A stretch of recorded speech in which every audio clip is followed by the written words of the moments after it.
తెలంగాణలో ఎడతెరిపి లేకుండా కురుస్తున్న భారీ వర్షాల ప్రభావంతో ములుగు జిల్లా వాజేడు మండలం చీకుపల్లి గ్రామంలోని ప్రముఖ పర్యాటక కేంద్రం బోగతా జలపాతం ఉధృతంగా ప్రవహిస్తోంది.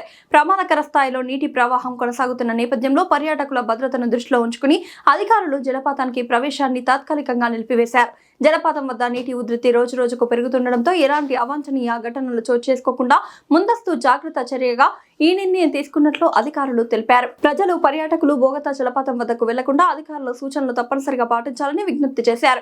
వర్షాలు తగ్గి పరిస్థితి సాధారణ స్థితికి చేరుకున్న తర్వాతే పర్యాటకుల ప్రవేశంపై నిర్ణయం తీసుకుంటామని అధికారులు స్పష్టం చేశారు.